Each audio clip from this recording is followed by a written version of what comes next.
Hola chicos, ¿cómo están? Espero que se encuentren muy bien.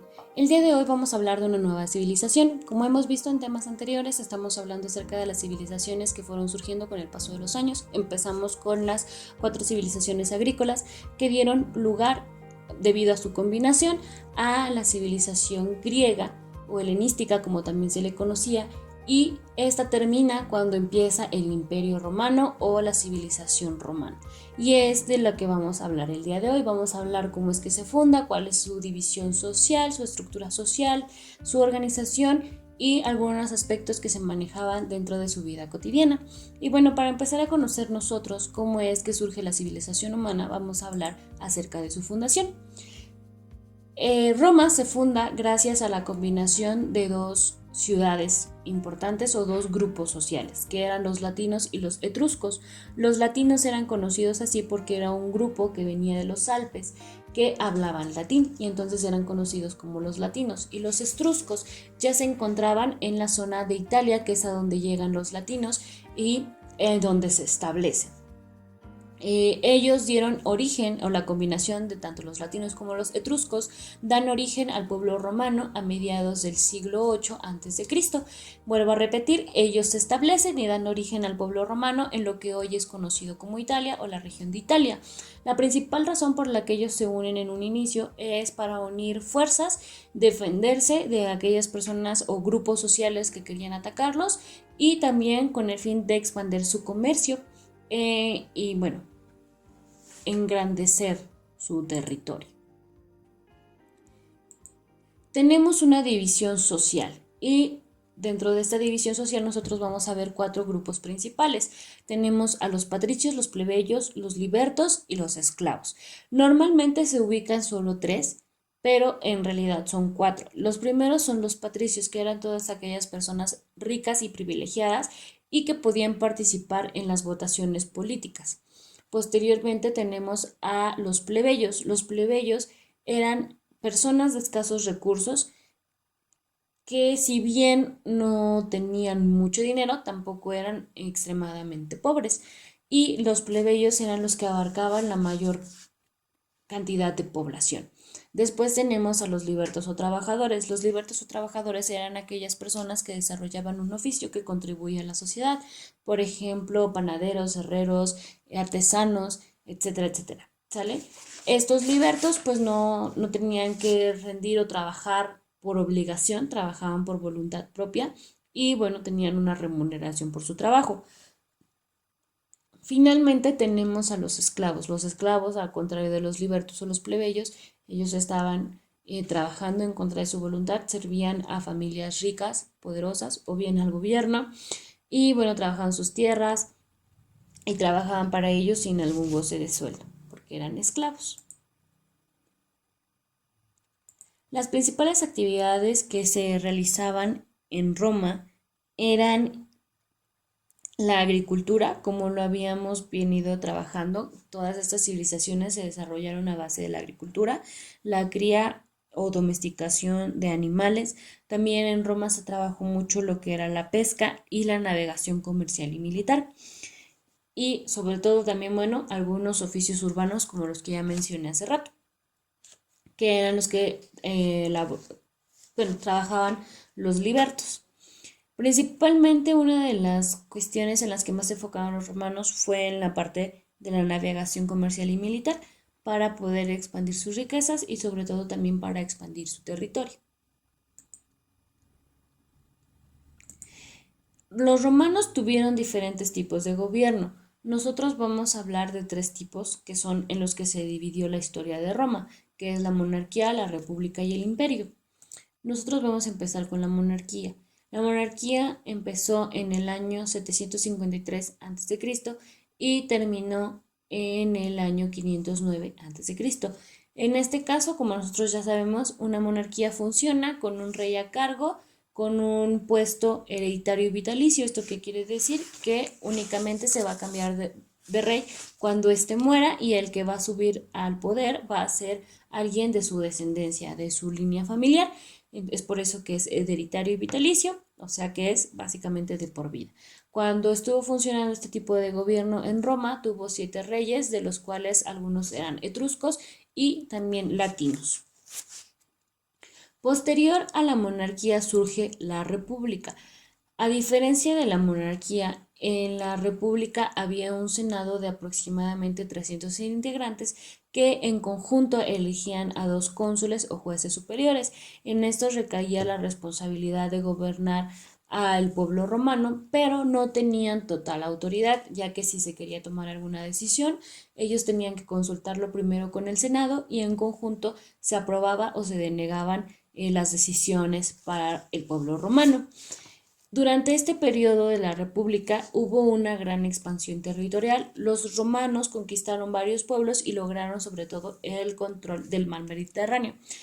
Recordemos que el mar Mediterráneo era de suma importancia, ya que era el principal lugar de intercambio cultural y de comercio, y al ellos poder tener el control de esto, bueno, tuvieron muchas riquezas y también control sobre varios pueblos.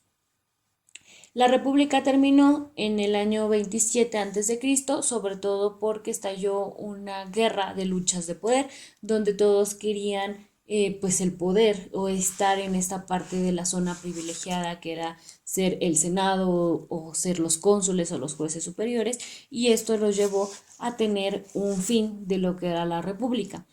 Repito, bueno, la parte de la república comenzó en el año 509 a.C.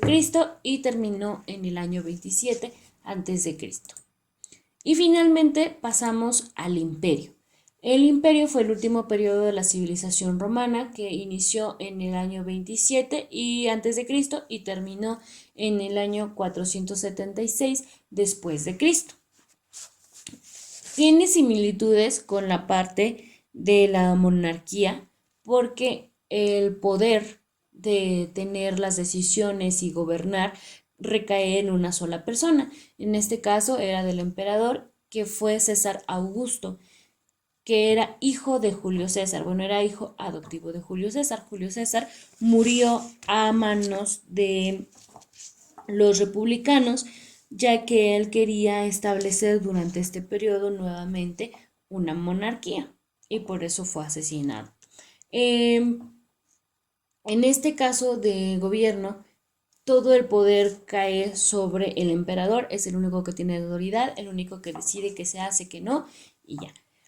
Para evitar problemas sociales se empezó a establecer una estrategia que es muy popular y muy conocida incluso hoy en día, que es la famosa pan y circo. Esto consistía en que cuando empezaban a notar que el pueblo estaba inconforme o quería empezar a levantarse, para tranquilizarlos les daban alimento y entretenimiento. Por eso es pan y circo, porque se les daba alimento y también se les dotaba de entretenimiento. Aquí es donde empiezan a surgir los coliseos romanos, que era donde empezaban las peleas de gladiadores, que normalmente eran esclavos, que tenían que luchar entre ellos o dependiendo de la temática podían luchar en carruajes o con algunas bestias, con el fin de entretener a el público romano.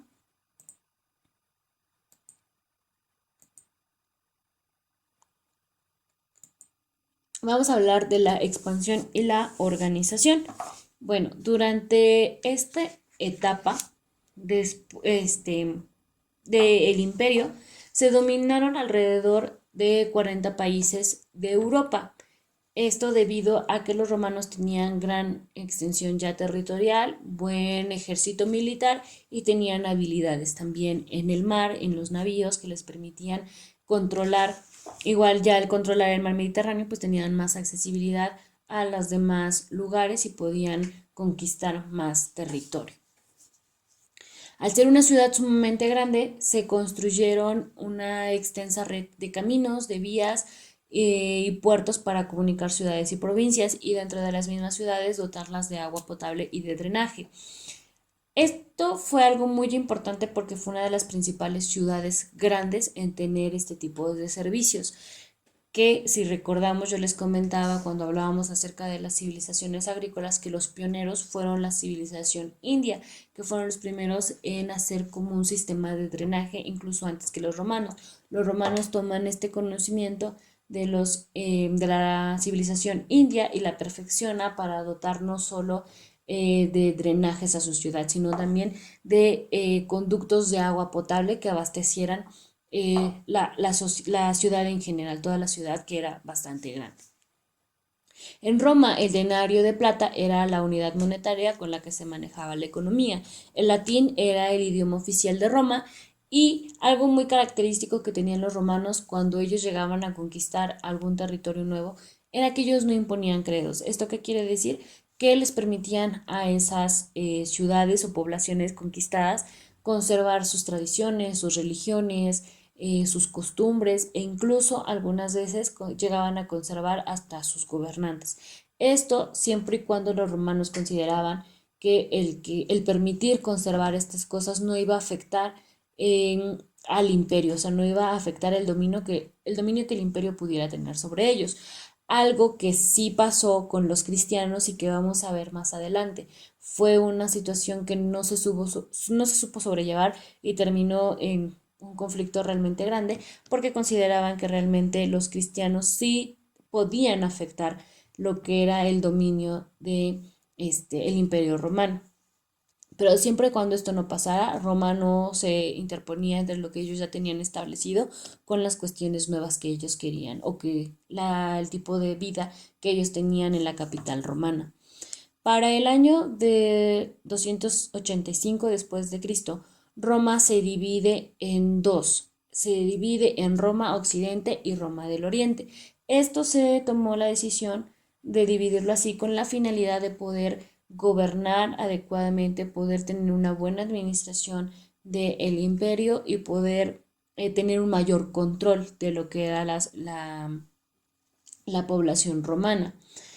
Para el año 476 después de Cristo, esta situación no se sobrelleva bien, hay un desequilibrio en Roma de Occidente y ellos caen. Roma de Occidente cae por la invasión de los bárbaros, que era una pequeña comunidad o una población que se ubicaba en lo que ahora es Europa y España.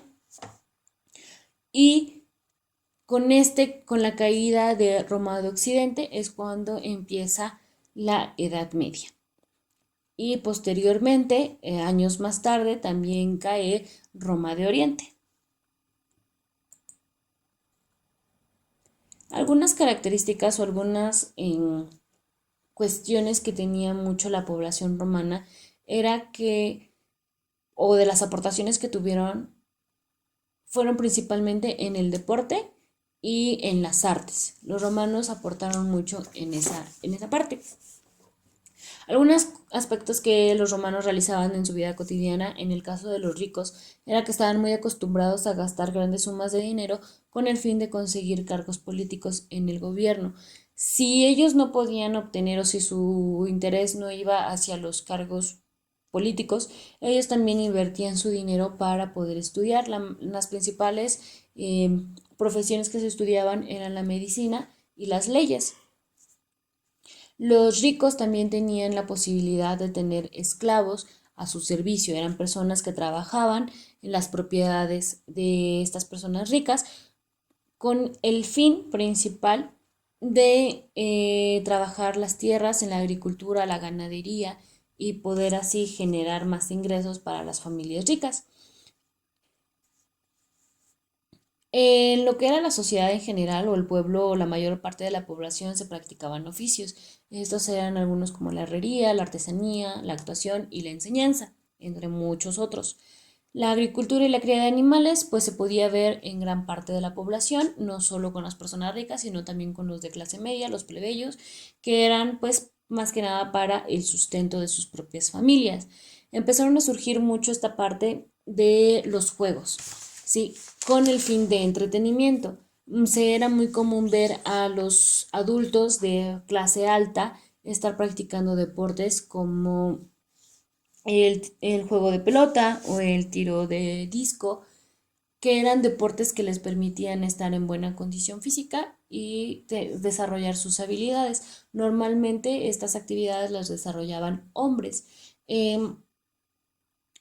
También cuando no estaban practicando alguno de estos deportes como entretenimiento, también jugaban a los dados o asistían al Coliseo Romano a ver a los gladiadores o bien al teatro. El teatro fue una de las principales aportaciones que tuvo Roma para la sociedad moderna, y ya que también no solo presentaba obras, sino que construyó edificaciones especiales para el teatro. De aquí surgen los teatros. Y bueno, en este caso sí había una distinción social en cuanto al género, ya que a las niñas no se les permitía ir a la escuela.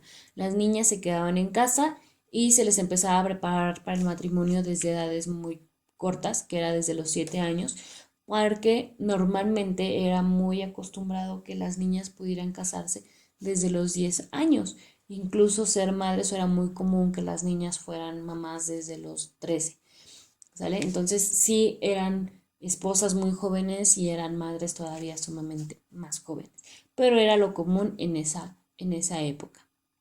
Y bueno, hasta aquí, como nosotros podemos ver, empezamos a ver desde cómo es que se funda, cuáles son los diferentes grupos sociales, los diferentes tipos de gobierno que se manejan en Roma, y cómo es que también Roma cae después de muchos años, y algunas de las actividades que se realizaban durante la vida cotidiana de los romanos.